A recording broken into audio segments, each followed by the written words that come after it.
If you enjoyed this video, please like and subscribe and hit the notification bell. I post a new Tom Brady video every day. Each guy has a role. They all pull for each other.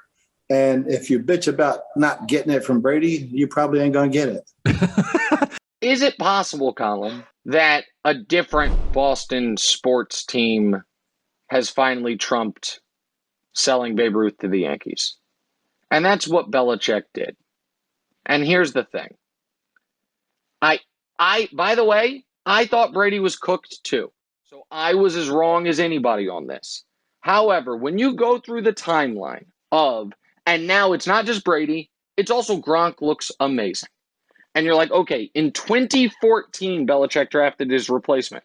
Brady won the Super Bowl that year, then won it again in 16. Tom should feel vindicated. Mr. Brady Sr. should feel vindicated that, you know what, I wasn't washed up. All I needed was a little help that I wasn't going to get in New England.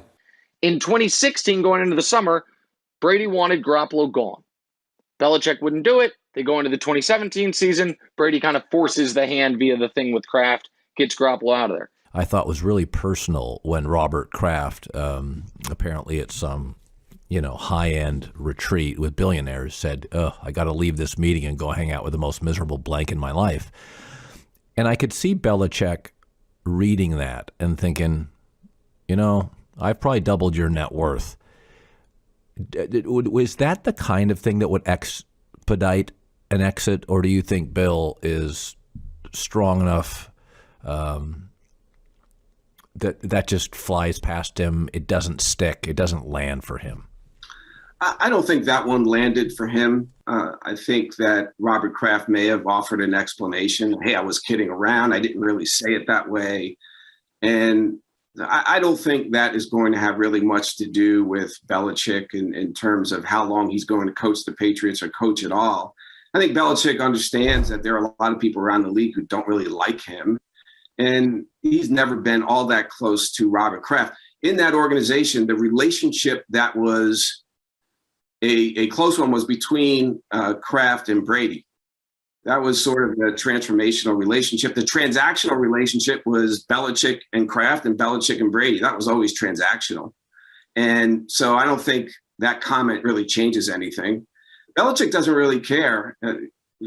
He just wants to win. And if you think he's a blank, then so be it. As long as you're paying me to win football games and leave me alone for the most part, which I think Robert Kraft has pretty much done. I think the one time that Kraft interceded was in keeping Tom Brady in the organization and not letting Belichick turn it over to Garoppolo like he wanted to do. But that turned out to be a good move. Kraft was right because Brady won another Super Bowl. Coach Belichick was looking at it from this perspective, Skip. This is what I have. I have an aging quarterback. Remember, Skip, he had a Julian Edelman who's on his last leg. So after he retired. That's how banged up he was. So that's what Tom Brady would have been throwing to. He had Jacoby Myers, who they converted from a quarterback to wide receivers. They had a N'Keal Harry, who hasn't panned out to this point just yet. And I don't see how much longer I don't see if he's there very much longer. Maybe this year, but probably next year, Skip, he's going to be out. They took two tight ends. Neither of them panned out. They ended up going to free agency getting Jonnu Smith and Hunter Henry. They had to overpay for those guys. They had overpay for, they got the kid from Nelson Aguilar, and I think they got a kid from San Francisco. In 2018, Belichick tries to trade Gronk. Gronk told us, no, he traded me to Detroit. I had to threaten to retire. That year, they don't win the Super Bowl without Gronk. Against my Chiefs in the AFC Championship game, who makes the biggest plays? Gronk. In the Super Bowl, who makes the only explosive play? Gronk. Gronk then retires because he doesn't want to play in that setting anymore. Right. Brady then leaves. Okay, he obviously wins the damn Super Bowl, and right now, Brady and Gronk lead the league in touchdown passes and touchdown catches, while the Patriots are trying to recreate it with Mac Jones and Jonnu Smith. You just pushed a quarterback out the door who immediately, even in the middle of a pandemic with no preseason, went to another franchise that had been woeful, had the worst all-time record in the history of sports as a franchise, known as the Succaneers. Right. and he went and won the Super Bowl with that group. How is that not the worst sports decision that's been made in 100 years? Okay. How is it not? Because I believe even with just AB and Edelman, Tom was on pace to have a pretty good year, Skip. He just needed weapons. He's 44. He's not 30. So him just being able to just elevate everybody else, he needs a little help now. There's nothing wrong with that. And I don't believe Coach Belichick was ever going to be able to provide that. I had a conversation with Tom Brady 4.5 years ago and so he was 39, about to turn 40. And I had about a 45-minute phone conversation with him. And we talked about how long he wanted to play. We were talking past 45, 46, 47, 48. And I said, what about 50? I know it sounds crazy. And he said, it's a great question. We'll see. So Bill has known for a long time that Tom was going to play and play and play and play some more. So there was a lot of time to figure out, okay, this guy is someone we want to keep here in the long term. We should offer him a long-term contract. They never did. So he goes and wins a Super Bowl for somebody else. So that to me is the only surprise. And I thought that Brady, despite his feelings for Belichick, despite the fact the relationship had gone off the rails, that he just couldn't go play for somebody else. And he did very successfully. When you deal with Tom Brady, the fact that he may be better at 43 and 44 than he was at 39 is so uncommon. Serena at 39. Way past her prime. Messi at 34, past his prime. Ronaldo at 36 is cashing checks. LeBron at 36 now falls into one more injury and he's brittle. Right. Tom is 44 and looks better. His release and his arm strength look better than they did at 38. So no matter how you slice and dice it, it still goes down as the biggest mistake ever because he went and won the Super Bowl in his first go-round with that franchise. So it makes you look all-time bad because you made an all-time mistake.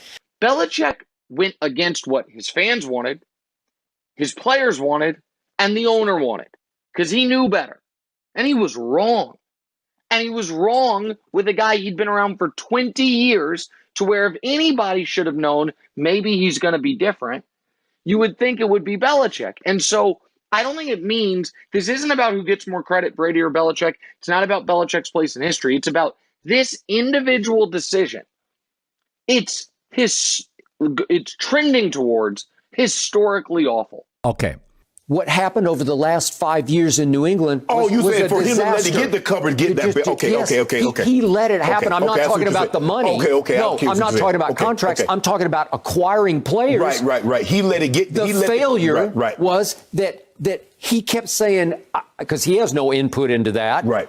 And he keeps saying, we're getting a little worse, and then we're getting a little worse, and then we got a lot worse, and then we got a whole lot worse. But see, here's the thing, though, Skip. Even though the talent was getting worse, Brady was still playing at such a level that he could elevate it, and you were winning Super Bowls. And so, Skip, you're blinded to the fact we just won another Super Bowl. But you look around like, well, damn, our talent is not nearly the level of what X is, but because Brady was at that level, but then the last couple of years, it had gotten so bad that even the great Tom Brady couldn't elevate it anymore. Okay.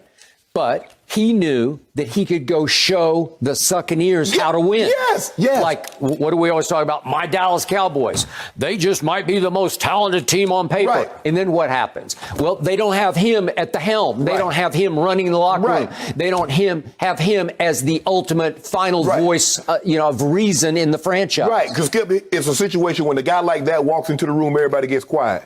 What is he going to say? What does he want to say? What does he need to say? Because I'm all ears. He's instant credibility. Skip, this ain't if things go right, that's Tom Brady. He's walking in with six Super Bowls, all these MVPs. You know what he represents. That's it for this video. I post a new Tom Brady video every day, so please like and subscribe. That way you'll always have a new Tom Brady video to watch every single day.